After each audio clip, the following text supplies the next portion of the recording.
Hello everyone. आज हम देखते हैं class 10 science syllabus year of 2025। Class 10 syllabus में 5 यूनिट हैं। फर्स्ट यूनिट हमारा क्या है? Chemical substances, nature and behaviour. Chemical substances and nature and behaviour. Second हमारा है वर्ड ऑफ लिविंग। थर्ड हमारा है नेचुरल फिनोमिना। फोर्थ हमारा है इफेक्ट ऑफ करंट। फिफ्थ हमारा है नेचुरल रिसोर्सेज। अब इसमें हम देख लेते हैं कि साइंस का कौन कौन सा पार्ट है ये। जैसे फर्स्ट यूनिट हमारा केमिस्ट्री के अंतर्गत आएगा।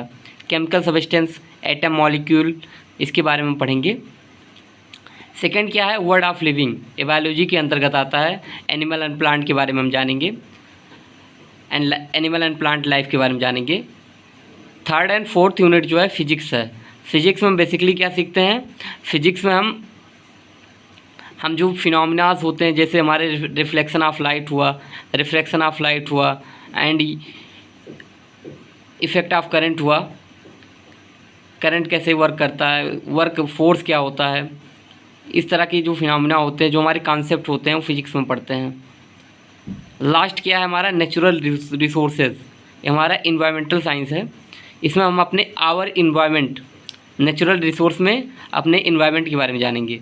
अब हम देख लेते हैं यूनिट वाइज हम क्या क्या सीखेंगे। फर्स्ट यूनिट में हम क्या सीखेंगे? Chemical reaction, acid, base and salt, metal and non metal, carbon compound. Second unit में हम क्या सीखेंगे? Word of living. इसमें क्या है? वर्ड ऑफ लिविंग में हम बायोलॉजी का पार्ट है, तो इसमें हम लाइफ का क्या प्रोसेस होता है, मतलब कैसे हमारा डाइजेशन होता है, इसके बारे में सीखेंगे। Control and coordination in animal and plant के साथ हम कैसे कोऑर्डिनेट करते हैं, इसमें सीखेंगे। Reproduction, heredity and evolution. Heredity क्या होता है? जैसे कि हम ब्रीडिंग करते हैं प्लांट में, उसके बारे में सीखेंगे।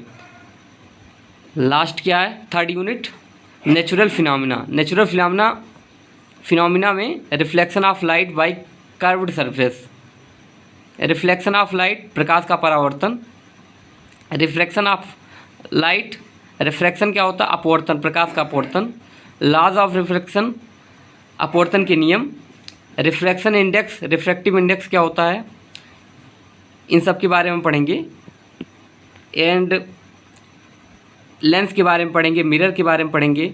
ये हमारे सारे ऑप्टिक्स का पार्ट है। नेक्स्ट क्या है हमारा? Current, effect of current. हमारा फोर्थ यूनिट क्या था? इफेक्ट ऑफ करंट था। तो हमारा थीम क्या? How things work.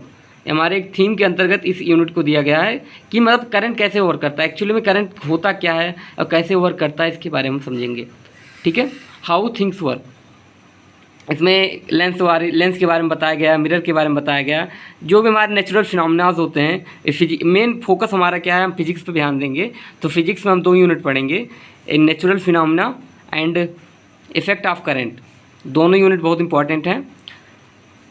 एक बात और, इसमें जितने भी यूनिट हैं, ऊपर जितने भी यूनिट है, सब अपने आप में इंपॉर्टेंट हैं। केमिकल का जो वेटेज है 25% है, केमिस्ट्री का, बायोलॉजी का 25% है, and third and fourth unit दोनों मिलाकर 25% का वेटेज है, एंड 5% का वेटेज इन्वायरमेंटल साइंस को है। तो मतलब ऊपर के तीनों सब्जेक्ट इंपॉर्टेंट है। केमिकल का अकेले एक यूनिट में 25 वेटेज है, बायोलॉजी का एक यूनिट 25 वेटेज है, and third and fourth unit में हाफ वेटेज है दोनों यूनिट का, मतलब दोनों मिलाकर 25 का वेटेज। एंड 5 वेटेज किसका है? 5% वेटेज है इन्वायरमेंटल साइंस का। तो हमारे सारे सब्जेक्ट इंपॉर्टेंट है, chemistry, biology and physics, all subject are important.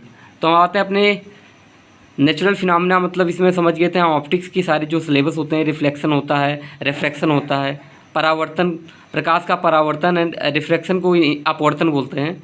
प्रकाश का अपवर्तन, रिफ्रैक्शन एंड रिफ्लेक्शन। रिफ्लेक्शन में हम प्रकाश को ऐसे टकरा के वापस जाती है, अपवर्तन में हमें उसमें मीडियम का रिफ्रैक्टिव इंडेक्स का रोल आ जाता है, तो इसके बारे में है। और उसके बाद लेंस के बारे में, लेंस फार्मूला क्या होता है, मिरर में कैसे होता है परावर्तन, मिरर फार्मूला क्या होता है, इन सब के बारे में जानेंगे। एंड फोर्थ यूनिट हमारा क्या है? Electric current, effect of current. Electric current क्या होता है? पोटेंशियल डिफरेंस क्या होता है, जिसे हम बोलते हैं विभवांतर बोलते हैं। And electric current, Ohm's law क्या होता है, रेजिस्टेंस क्या होता है, प्रतिरोध, रेजिस्टिविटी क्या होता है, प्रतिरोधकता, factor on which the resistance of conductor depend, resistance किन किन फैक्टर पर डिपेंड करता है, इसके बारे में समझेंगे। सीरीज़ कॉम्बिनेशन क्या होता है, पैरेलल कॉम्बिनेशन क्या होता है, and heating effect of electric current, ये हमारा बहुत इंपॉर्टेंट टर्म है। हम पहले इलेक्ट्रिसिटी का बेसिक पढ़ेंगे, हम उसके जो भी टर्म एंड कंडीशन होते हैं, फिर उसके बाद हम पढ़ेंगे heating effect of electric current, मतलब करंट की वजह से जो हीटिंग इफेक्ट होता है उसके बारे में पढ़ेंगे एंड इट्स एप्लीकेशन। फिर इलेक्ट्रिक पावर के बारे में जानेंगे, इंटर रिलेशन बिटवीन P मतलब पावर, B मतलब वोल्टेज, I मतलब करंट एंड R रेजिस्टेंस, इनके बीच में रिलेशन क्या होता है, इलेक्ट्रिक पावर क्या होता है, इनके बारे में हम अच्छे से जानेंगे। फिर एक उसी में इफेक्ट ऑफ करंट में एक और आता है chapter, magnetic effect of current. Magnetic effect क्या होता है, जब हमारी कोई करंट कैरिंग वायर होता है, कंडक्टर होता है, तो उसके चारों तरफ एक मैग्नेटिक फील्ड उत्पन्न हो जाती है। आप आगे पढ़ेंगे, जब किसी कंडक्टर में अगर करंट जा रही है, जैसे कंडक्टर वायर है, इसमें करंट जा रही है, तो इसके चारों ओर एक मैग्नेटिक फील्ड आ जाएगा ऑटोमेटिक। जब हमें कोई करंट की वजह से एक मैग्नेटिक फील्ड आ जाएगा तो उसको मैग्नेटिक फील्ड बोलते हैं। जब मैग्नेटिक फील्ड जनरेट हो जाएगा तो उसके कई सारे एप्लीकेशंस होते हैं। एप्लीकेशंस क्या होते हैं उसके बारे में हम बताएं, जैसे मैग्नेटिक फील्ड क्या होता है, मैग्नेटिक फील्ड लाइन क्या होता है, field due to a current carrying conductor, field due to a current carrying coil, इसको सोलेनॉइड बोलते हैं। सोलेनॉइड मतलब इसमें ऐसे राउंड शेप होता है, गत्ते का बनता है, मतलब इस तरह का क्रॉस सेक्शन एरिया होता है, उसको सोलेनॉइड बोलते हैं। कॉयल को ही सोलेनॉइड का रूप दे दिया जाता है। फिर force on current carrying conductor, force क्या लगता है, उसकी वजह से फोर्स भी लगेगा। फ्लेमिंग लेफ्ट हैंड रूल होता है, बहुत इंपॉर्टेंट होता है। Direct current, alternative current, advantage of alternative current over direct current, and domestic electric circuit. Domestic electric circuit का क्या मतलब है, हमारे घरों में जो सर्किट होता है उसका कैसे, मतलब इलेक्ट्रिक सर्किट कैसे होता है, उसके बारे में हम एनालिसिस करते हैं। तो हमारे 4 यूनिटें हैं, 5वां यूनिट हमारा इन्वायरमेंट पे है।